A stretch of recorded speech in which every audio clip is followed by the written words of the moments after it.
Okay, someone is wrong on the internet and I have to fix it. This is the video I intend to refute. The URL is in the description. Flat Earther did a video and actually brought mathematics into it, as well as some shenanigans, perhaps to demonstrate why the math was right. It was misapplied. They were using the rim velocity, that is the actual speed of the surface of the Earth, which at the equator approximately 1,600 kilometers per hour, thereabouts. I'm going to do the real figures when I get into my own math, and I've got my own book. And it even has some formulas in it, just like any other book you would expect. And it has an ISBN. Let's see, let me get that in frame. Yeah. 0-02-354, sorry, 66-1. I screwed that. And this book deals with motion. So, I abruptly cut to video with my annoying voice instead of the annoying music that was being played for the video. Now we're talking here about converting revolutions into linear velocity. Well, to do that, you need to know the radius. And a whole part of the theme of this video, and it'll be shown in the machinery handbook later, is that radius is not supposed to come into it. Now here, this business with the race car. You know, there's a reason why cars have differentials, and that is because the outside wheel does turn faster than the inside wheel. Excuse me. And yes, if the car is going fast enough, it'll lose traction and go off the track.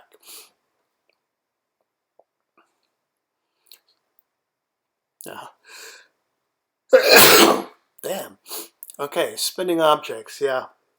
The stress has to do with mass times acceleration. It creates a force, and a force is a stress, and it is not independent of the radius.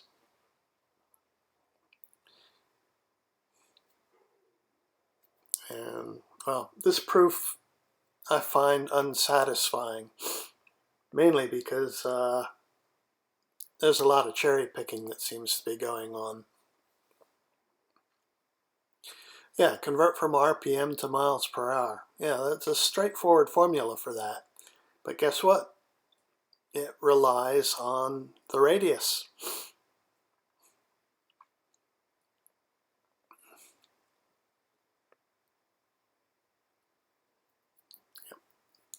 Yep.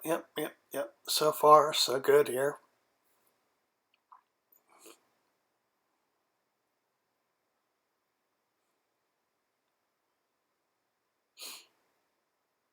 Yes, angular velocity to linear velocity.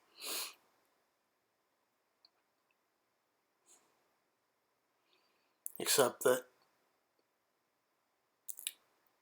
it's not applicable to the Earth. Now, yeah, the rim velocity is important. If you're dealing with, say, a lathe, and you take the tool to the lathe, I mean, obviously the linear velocity is going to be very important. And yes, the Earth is turning slowly. Except I'll be using radians per second, not RPM. And yeah, Yeah, bigger the object, the slower the safe spin. Tell that to the planet Jupiter. It has a 10-hour day. And yeah, barely survived. They used explosive bolts to separate that fan and blade. That's hardly barely surviving.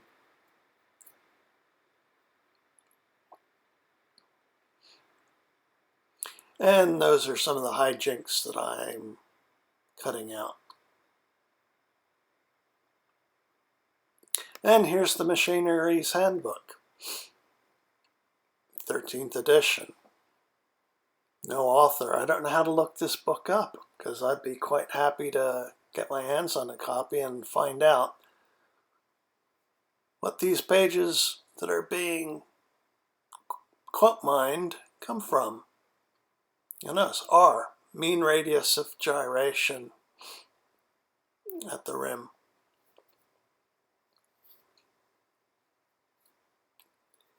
And somewhere along the lines, we still got R,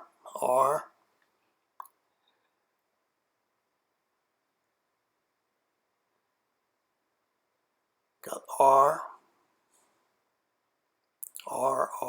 R. They so far have not removed the radius. And then here is where they moved the radius.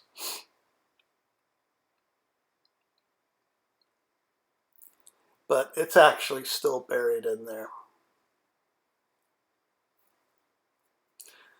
I'm really not clear what the logic is they're using on this.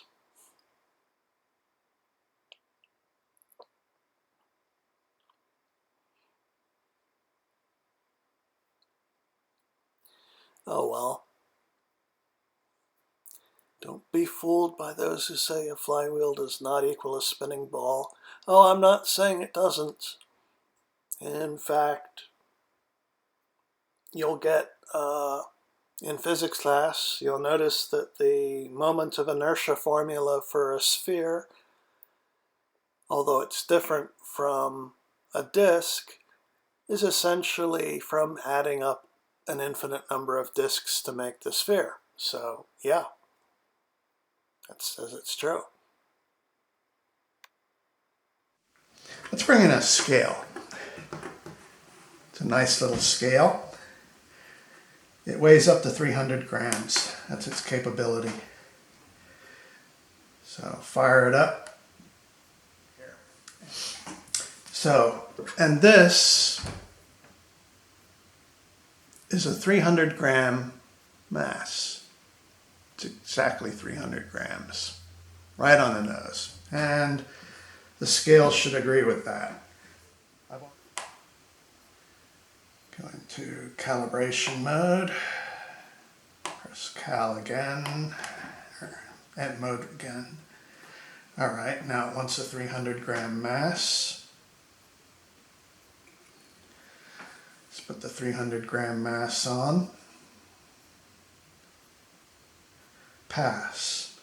Okay, remove the 300 gram mass. Scale goes to 0. Let's put the 300 gram mass back on. And it goes to 300. So, what's going on with this thing? Mass times acceleration equals force, right? Second law of Newton's motions. So, what's accelerating this thing in order to produce a reading on the scale? Well, it's gravity. I'm legislating to you that it's gravity. And that I can get a reasonably repeatable measurement here. Anyway, and here I'm going to use my finger. I'm applying a force, and that's what causes the scale to go up.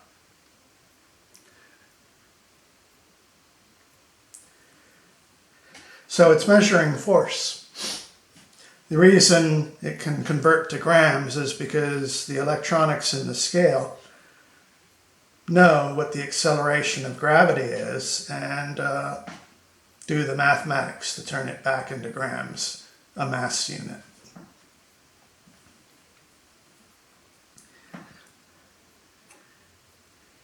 So, what we're interested in knowing is at what speed. Let's say this scale is on the equator. It's not, but let's just pretend. Let's pretend this scale is on the equator. How fast would the Earth have to be spinning in order for it to reach zero? That is, faster it goes, centrifugal force is pushing the equator out, causing the weight to get lighter and lighter, or the mass to get lighter and lighter, but it's still the same mass. And then eventually, it's going to float away. Because it's going so fast, Earth's gravity is no longer powerful enough to hold it down. So we're looking for that point, that exact moment where it goes to zero. And that's where we have to go to the math. Okay, in this slide we have a azimuthal projection of the Earth. We're looking at it straight down on the North Pole. Now, imagine our calibration mass is sitting on the equator in Africa on the right side. So, next slide.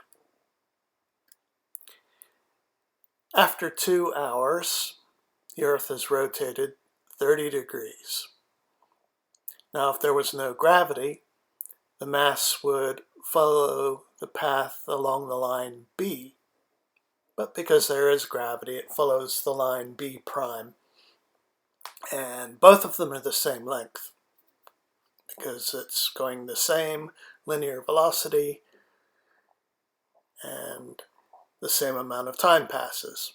So that's easily proven. So I calculate the hypotenuse of this triangle using the Pythagorean theorem, of course. Come up with just over 7,000 kilometers. So what's the length d there? That is the deviation between b and b prime. Well, let's work that out. Next slide. If we subtract a from c, we get d. And that works out to, in this case, 826 kilometers. You could call that the drop in 2 hours, assuming a linear acceleration formula. Next slide. So let's take a closer look at the triangle I'm using. As you can see, it can be divided time-wise. For example, be 1 hour or half hour or quarter of an hour. And the difference between the line B and B prime gets smaller. In fact, you approach your limit, which would give you a different formula for calculating the centripetal acceleration, but I'm not going to derive it in this video. Next slide. Here I'm pretty much stating the obvious. Linear velocity is constant at almost 17,000 kilometers per hour at the equator, and therefore the angular velocity is constant, and also the acceleration towards the center of the Earth, the acute angle over there on the left side of the triangle, is constant. So what is that acceleration? If we let AC equal the acceleration towards the center and put it into a standard formula to work out linear acceleration, distance traveled under a given linear acceleration, we come out with this figure using the distances traveled in meters. The 2 is for 2 hours.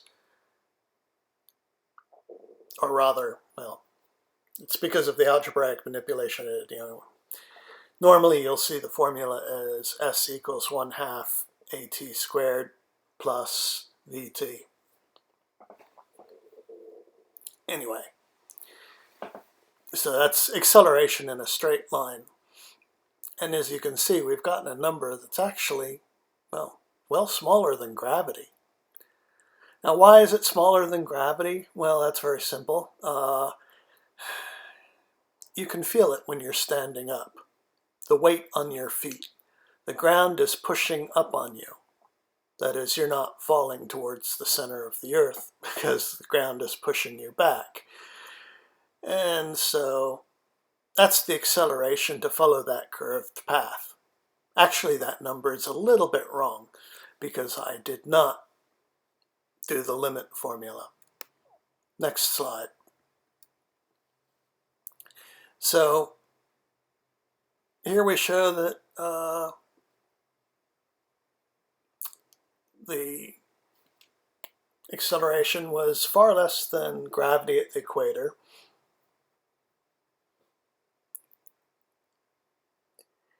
And so the question is, how fast must the Earth spin to cancel out the gravity at the equator? Formula for centripetal acceleration is A equals R W squared, where R is the radius, W squared is in radians per second. Well, W is in radians per second. You'll notice it's not too dissimilar to 1/2 AT squared. It's just that we're working angular.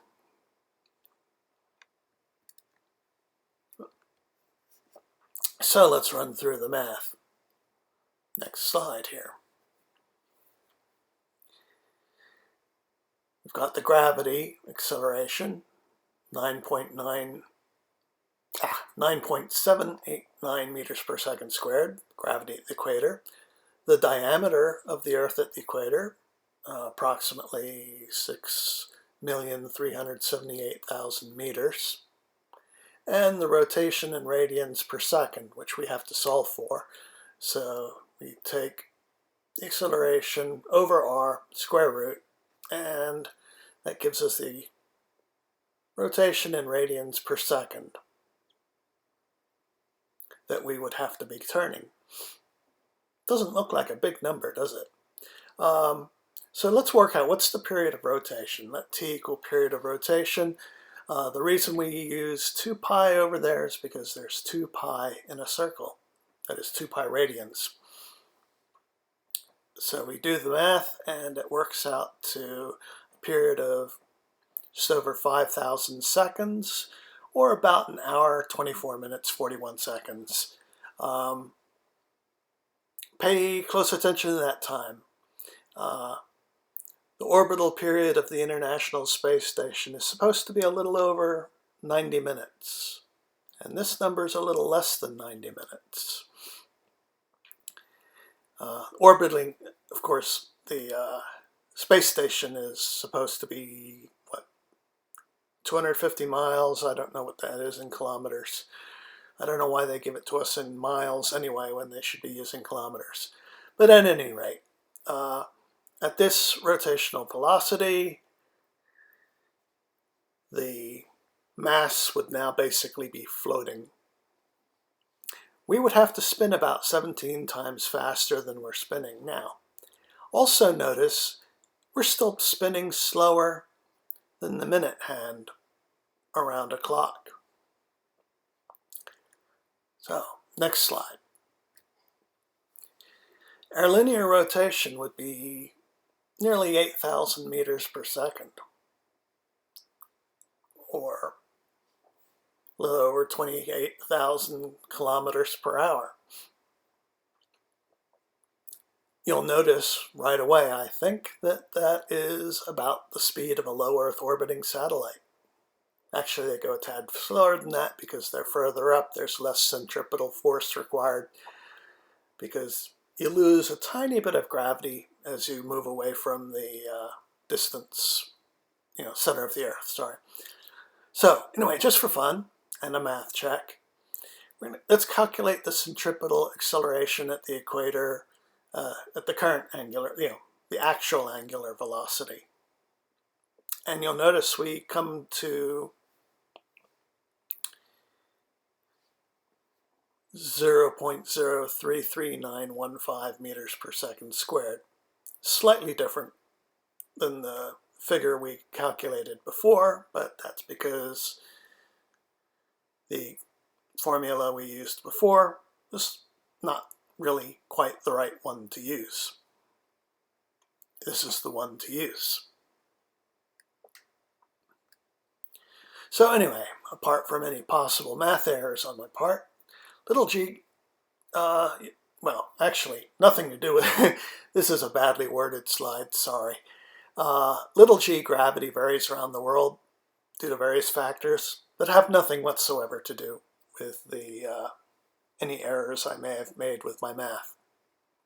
And the linear or rim velocity does not play a role in stressing the Earth, unless you want to talk about plate tectonics.